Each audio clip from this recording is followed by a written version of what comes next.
আগে কঙ্কালীতলা, তারপরে সোনাঝুরি হাট, দিয়ে ওখান থেকে তারপরে আস্তে আস্তে বিশ্বভারতীটা একবার দেখার আছে। এই হচ্ছে শান্তিনিকেতনের একটা কি বলবো, গ্রামের একটা মহিমা বলা যায়, অপরূপ একটা পরিবেশ। পুজো দেবো, তারপর একটু খাওয়া দাওয়া করতে হবে।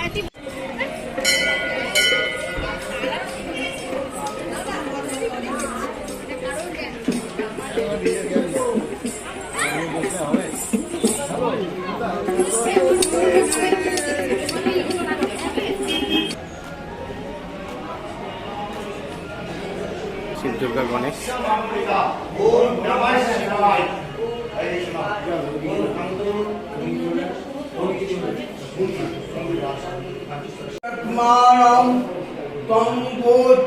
পরমেশ্বরম।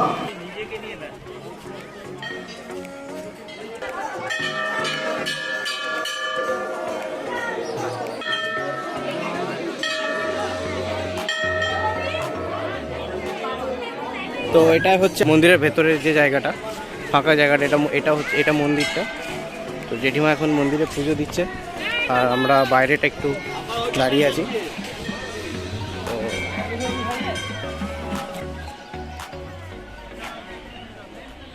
আমরা এখন কঙ্কালীতলায় পুজো দেওয়া সারা হয়ে গেছে।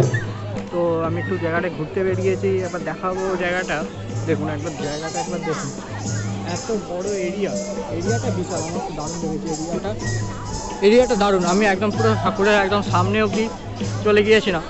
তো ওখানে কিছু ফটো সৌরভ তুলেছে, আমি আর তখন ফোনটা বের করিনি। তো এখন একটু ঘুরে দেখবো কঙ্কালীতলার ভেতরে এই এরিয়াটা আমার খুব দারুণ লাগছে। এরিয়াটা খুবই মনোরম টাইপের। বলো তোমার কীরকম লাগছে কাকু? সৌরভ, একটা জিনিস বলি, হ্যাঁ, আমি অনেক মন্দির গিয়েছি, হুম নাম বলছি না, হুম তবে এই কঙ্কালী মায়ের এখানে এসে একটা জিনিস বুঝলাম, হুম যে মাকে যে দর্শন করলাম খুব সুষ্ঠুভাবে। আচ্ছা, ভক্তির সাথে কোনো তাড়াহুড়ো নেই, ভিড় আছে প্রচুর, তাড়াহুড়ো নেই। অন্য জায়গায় যেমন ঠেলা গুজা, পয়সার চাহিদা, সেটা এখানে নেই। ভক্তি ভরে মাকে দেখলাম, কোনো ডিমান্ড নেই কারো। পরিবেশটা এত সুন্দর কোথাও পাওয়া যাবে না। এত বড় জায়গা, গাছপালা থেকে আরম্ভ করে এখানে ভোগ মন্দির আছে, শিব মন্দির আছে। সব থেকে যেটা বড় সমস্যা হয় পার্কিং, গাড়ি পার্কিংয়ের সুন্দর ব্যবস্থা আছে।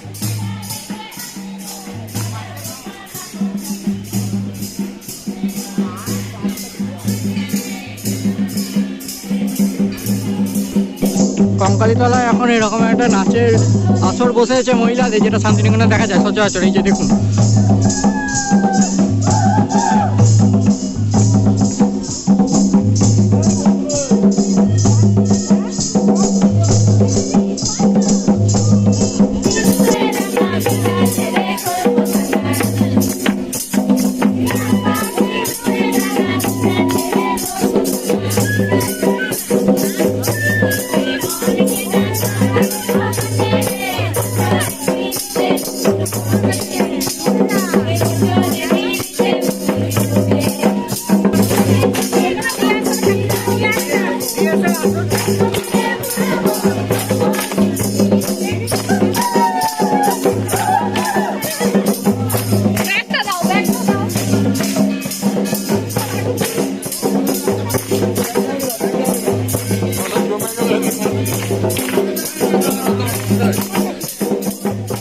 আমরা এখানে একটা টোটো পেয়ে গেছি, টোটো ধরে টোটো কাকার সাথে যাচ্ছি এই বিশ্বভারতী বা এই শান্তিনিকেতনী জায়গাটাকে ঘুরে দেখার জন্য।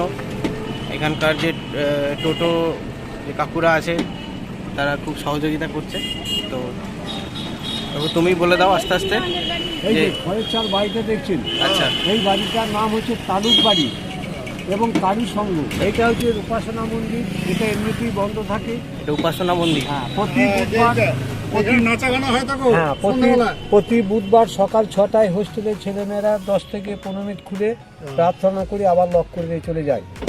7ই পৌষ 23শে ডিসেম্বর দেখুন এই প্রথম এই মাঠটায় মেলা হতো। কয়েক বছর হলো বই মেলা, তারপরে সেই মেলাটা চলে গেল এখন ভুবনডাঙ্গা মাঠে। জায়গাটা হয়তো অনেকে ভাবে বোলপুর শান্তিনিকেতন নাম আছে, বোলপুরের জায়গা নয়। এখান থেকে 12 কিলোমিটার দূরে একটা রায়পুরের গ্রাম আছে, সেই রায়পুরের জমিদারের ছিলেন জায়গাটা। প্রথম শান্তিনিকেতন বাড়ি হচ্ছে ওইটা, ওই বাড়িটার নাম হচ্ছে শান্তিনিকেতন। উনি প্রথম যখন আসেন তখন এই বাড়িটি উঠেন। উত্তরায়ণ মিউজিয়ামে ভেতরে দেখবেন একটা খড়ের চাল মাটির বাড়ি, বাড়িটার নাম হচ্ছে শ্যামলী। উনি তখন ওই বাড়িতে চলে গেলেন। এখন যে উড়িয়া ভাষায় ক্লাস হয়, উড়িয়া ডিপার্টমেন্ট, ওনারা বাস করে এই শান্তিনিকেতন বাড়িটাতে। এই জায়গাটার নাম হচ্ছে ছাতিমতলা। এটা ছাতিমতলা। এখানে মেলা বলুন, আচ্ছা। পৌষ মেলা বলুন, দোল বলুন, বিশাল ধরনের একটা অনুষ্ঠান হবে। এটা হচ্ছে মিউজিয়াম। এটা উনি যেসব জিনিস ব্যবহার করতেন সেই সব জিনিস এই 5খানা বাড়ির মধ্যে পাবেন।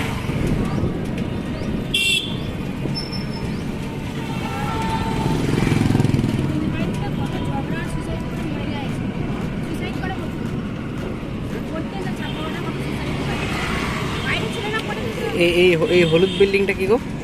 এই যে এই হলুদ এইটা হচ্ছে মিউজিয়াম। হ্যাঁ হ্যাঁ। এটা এমনি কি মানে 10টায় খুলে, 1টায় বন্ধ, 2টোয় খুলে, 4টেই টিকিট দেওয়া বন্ধ। আগে ছিল 20 টাকা টিকিট, এখন 70 টাকা। এই বাড়িটার নাম হচ্ছে নাট্যঘর। আচ্ছা, নাট্যঘর।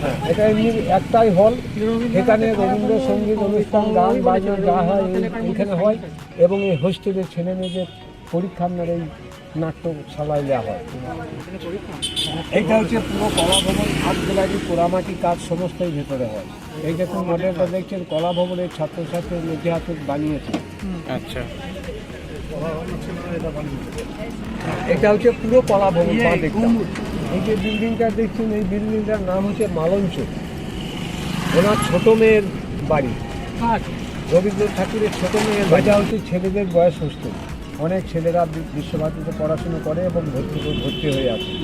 আমাদের ছোট নদীর থেকে উনি 3খানা নুড়ি পাথর নিয়ে এসে সামনের দিকে 3টে ধাপ করেছিলেন। তার জন্য এই জায়গাটার নাম আছে 3 পাহাড়। হ্যাঁ হ্যাঁ, শিশু বাচ্চাদের বোর্ডিং ক্লাস হয়। এর ভেতরেও আছে আপনার আমড়া কুঞ্জ। ওই আমড়া কুঞ্জর মধ্যে একটা করে বেদি আছে, আর ইট দিয়ে রাউন্ড করা আছে। 365 দিন আপনার ওই গাছের তলে ক্লাস। এখানে কোনো আসন নিয়ে ক্লাস হয় না, কোনো ঠাকুর দেবতার পুজো হয় না। 365 দিন আপনার ওই গাছের তলে ক্লাস। দেখছেন, এটা হচ্ছে হিন্দি ভবন। এই হিন্দি ভবন আপনার ইন্দিরা গান্ধী পড়াশুনো করতেন। এর ভেতরে একটা হোস্টেল আছে, সব থেকে বড় হোস্টেল। হোস্টেলটার নাম হচ্ছে শীর্ষধন। উনি যে রুমটায় থাকতেন সেই রুমটা এখন অবধি লক করা আছে, কেউ ব্যবহার করেননি।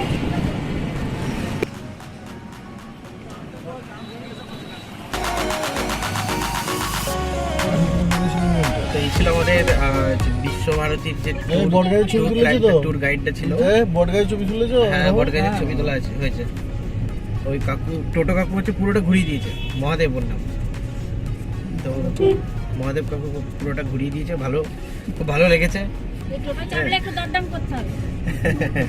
হ্যাঁ, টোটোয় চাপলে একটু হালকা দরদাম করতে হবে। ঠিক আছে, সেটা কোনো ব্যাপার না। এখানে কোনো কাজ নেই। এরপরে আমরা এটা এখানে যারা থাকে সময় নিয়ে হাঁটতে হবে। এখন যাচ্ছি খড়িবাড়ি রিসর্টে। ওখানে আমরা খাওয়া দাওয়া সেরে তারপরে আরামবাগের দিকে আস্তে আস্তে এগিয়ে এগোবো।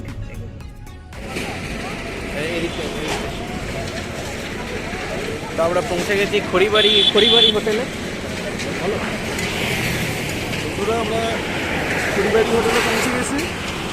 এখানে স্পেশাল মটন থালি আমরা খাবো। আপনাদেরকে দেখাবো মেনুটা। চলুন যা যাক। এই হচ্ছে খড়িবাড়ির খাবার, খড়িবাড়ি রেস্টুরেন্টের খাবার।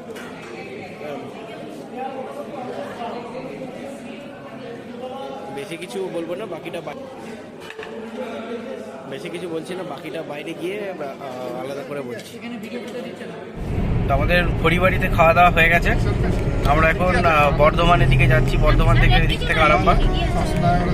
খাওয়া দাওয়া মোটামুটি ঠিকঠাকই